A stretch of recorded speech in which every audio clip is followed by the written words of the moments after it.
खुलुमनायजों लोगोसे गासिबो मानगोनां रायजो राजा आइ आफा बिदा फंबायमोनखौ फिन खनसेबाव आंनि बे गोदान भिडिअ बरना लाग्रोनाय जाबाय। आपकामिं 2025 BTC बिसायख'थिया बांद्राय गोबाव सम गैला आरो बे समाव जों गोबां रोखोमनि पलिटिकेलि दोहौ जानाय माखासे थासारिफोरखौ नुनो मोनगासिनो दङ। মই যেতিয়ালৈকে এনেকুৱা সাইন অফ ভিক্টৰি দিয়ে ইহঁতেও দিয়ে এনেকুৱা তো এইটো কি এইটো চিম্বল কি ইউ পিপলৰ মানুহে মোক এনেকুৱা দিছে ময়ো দিছে আৰু কিছুমানটো এনেকুৱা দিছে सेपारेट स्टेट बड'लेण्ड मोनागौ मानि गावब्राबो जाया होननानै समायखिरा लाबोनाय मानगोनां प्रमद बर' बिथाङा आपकामिं 2025 BTC बिसायख'थिनि थाखाय मोननै समस्थियाव दिनैयो बिजाथि महरै गेलेनो थांगासिनो दङ। दा दिनैयो गावब्राबो जाया होननानै समायखिरा लाबोनाय सासे बर' माहारिनि लिडार दैदेनगिरि मानगोनां प्रमद बर' बिथांखौ बे पलिटिकेल प्लेटफर्माव भट होनायनि सिगां मानगोनां रायजो राजा नोंथांमोना गोथौ गोसोजों मोजाङै साननानै नायबिजिरनाया जोबोद मोजां जागोन। थांनाय 5 बोसोर जोंनि बे BTC काउन्सिल गभर्नमेन्टखौ सालायलांनाय मानगोनां प्रमद बर' बिथांनि सायाव स्पेशली बे भिडिअनि गेजेरजों सावरायनाय जागोन। दिनै मानगोनां प्रमद बर' बिथांनि बाथ्राखौ जों बुंनाय लोगो लोगोनो गोबां रोखोमनि माखासे आगरफोरखौ माखासे गारबोनाय समफोरखौ माखासे गारबोनाय बै बाथ्राफोरखौ जों दिनैयो आगर बायदि स्रा स्रा नुहुरनानै गोसोखाङो। नंगौना नङा मानव गेदेर रायजो राजा नोंथांमोन? दिनै मानगोनां प्रमद बर' बिथांखौ जों मिथिनाय बायदिब्ला 2009 निफ्राय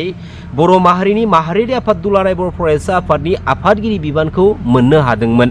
आरो बै माहारियारि आफाद दुलाराय बर' फरायसा आफादनि आफादगिरि बिबानखौ मोनखांनायनि उनावहाय जों बर' माहारिनि जा गोथार गणतान्त्रिक लामानि सेपारेट स्टेट बड'लेण्ड मुभमेन्ट बड'लेण्डनि जा मोनसे आन्दोलन जा मोनसे गोथार गणतान्त्रिक लामानि मोनसे मुभमेन्ट मोनसे आन्दोलनमोन आरो बे गोथार गणतान्त्रिक लामानि गोथार मोनसे सेपारेट स्टेट बड'लेण्ड आन्दोलनखौ मानगोनां प्रमद बर' बिथाङाबो लिडिं खालामबोनो मोनदोंमोन दैदेनबोनो मोनदोंमोन जेराव मानगोनां प्रमद बर' बिथाङा बर' हारिनि बिफा मानाव गेदेर सिबिनां बड'फा उपेन्द्रनाथ ब्रह्मनि गोथार आइडिय'लजि गोथार फिल'सफिनि बिखायाव गसंनानै दैदेनबोबाय थादोंमोन लिडिं खालामबोबाय थादोंमोन आरो बै गोथार बड'लेण्ड मुभमेन्टनि बिखायाव गसंनानै मानगोनां प्रमद बर' बिथाङा गोबां रोखोमनि गोबां बाथ्राफोर बुंनानै बुहुमनि साफ्रोमबो बर' फिसाफोरनि सिगाङाव समायखिरा लाबोनाय बै बाथ्राफोरखौ जों दिनैयो रोमै गोसोखाङो आरो बुहुमनि साफ्रोमबो मानगोनां रायजो राजा आइ आफा बिदा फंबाय बर' फिसाफ्रा गावबावनि गोसोआव दिनैसिमबो गद गोसोआव लानानै दङ। दिनै मानगोनां प्रमद बर' बिथाङा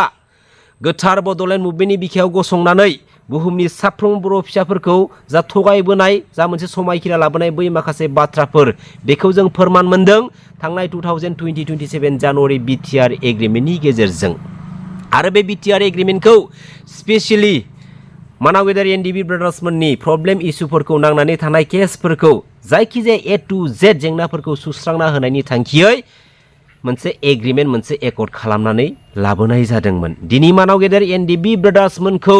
जेरैबायदि थगायनानै BTR एग्रिमेन्टनि गेजेरजों लाबोखांनायनि उनावहाय जाबायदि हालाय हाफाय खालामनानै दोननायखौ जों नुनो मोनबाय जों दुखु मोनो। दिनै मानगोनां प्रमद बर' बिथांनि BTC काउन्सिल गभर्नमेन्ट दैदेनलांनाय बै समाव मानगोनां NDB ब्रादार्समोना गावसोरनि मोननांगौ मोन्थायखौ लानानै मुंख्लं जालांनाय न'खरफोरा गावसोरनि मोननांगौ मोन्थायखौ लानानै गाबै ससियेल मिडिया निउस मिडियानि गेजेराव गोबां रोखोमनि दुखुनि बाथ्राखौ फोरमायनानै होफैदोंमोन नङा होमबा? दिनै जाय मानगोनां NDB ब्रादार्समोनखौ लानानै बानायनाय जा BTR एग्रिमेन्ट BTR एकर्ड बे BTR एग्रिमेन्टआ जिहेतु स्पेशली मानगोनां NDB ब्रादार्समोनखौ लानानै बानायनाय जादों आरो बे मानगोनां NDB ब्रादार्समोनखौ लानानै बानायजानाय बे BTR एग्रिमेन्टनि गेजेरजोंसो खायदा बोराय बाहायनानै नुथ्रोदैब्लाबो मानगोनां प्रमद बर' बिथाङा बे जोंनि BTC काउन्सिल पलिटिकेल सिस्टेमाव CEM नि सियाराव जिरायनो खाबु मोनबाय। दिनैयो मानगोनां प्रमद बर' बिथांनि जा लिडारशिपनि क्वालिटि पलिटिकेल प्लेटफर्माव माबे मोनसे स्टेटासाव दङ नाथाय जोङो दिनै रोखा मिथिनो मोनो थांनाय 2003 10 फेब्रुवारि मानाव गेदेर बेल्टि ब्रादार्समोनखौ लानानै बानायनाय जा मोनसे BTC एकर्ड बे BTC एकर्डनि गेजेरजोंनो फार्स्ट टाइम पलिटिकेलि रुलिं खालामजेननो हानाय मोन्थायखौ जोङो मोननो हादोंमोन आरो बे BTC एकर्डनि उनावहाय जेब्ला मानाव गेदेर हाग्रामा महिलारि सारा BTD एरियाखौ लानानै पलिटिकेल रुलिं खालामजेनबाय आरो बै समनि BTCनि सिबा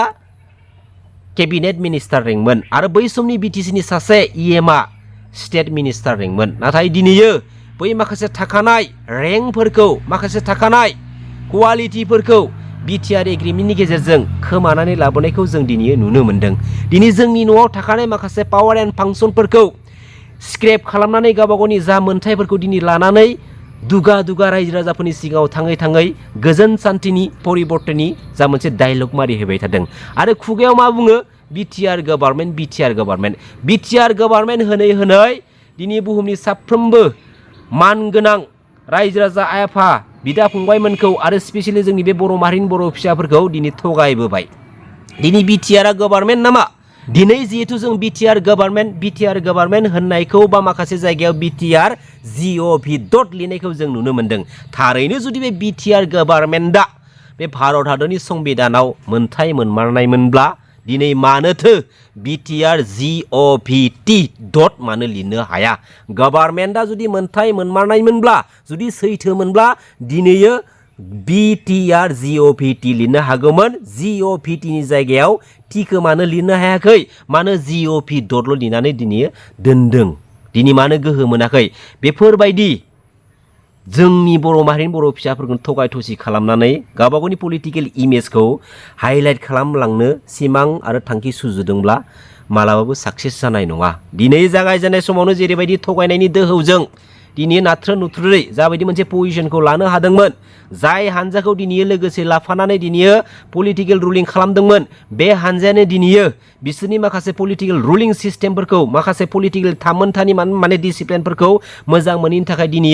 आपकामिं 2025 बिटिसि बिसायख'थिनि सिगाङावहायनो पलिटिकेलि एंगारनाय पलिटिकेलि नायख्लेंजानाय माखासे नुथायखौ जों दिनै नुनो मोन्दों जोबोद लासिंसिंनि बाथ्रा दिनै माबे मोनसे लामाजों दिनै बुहुमनि साफ्रोम बर' फिसाफोरखौ थगायबावनो हागोन सानदों फालाय मालाबाबो हाया दिनै जोङो मोनसे बाथ्राखौ बुंगोन 1993 जा बिएसि एकर्डखौ मोननो हादों 2003 10 फेब्रुवारि जा बिटिसि एकर्डखौ मोननो हादों आरो फैयै फैयै नै दा 2027 जानुवारि जा बिटिआर एग्रिमेन्ट बेवहाय बुहुमनि साफ्रोमबो बर' फिसाफोरनि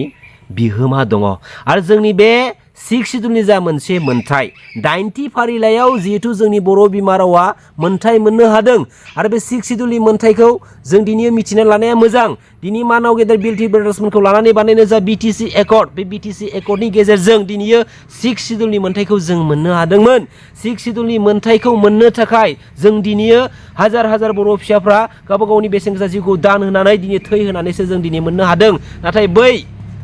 अरुणाचल मेघालया मणिपुर मिजोरामाव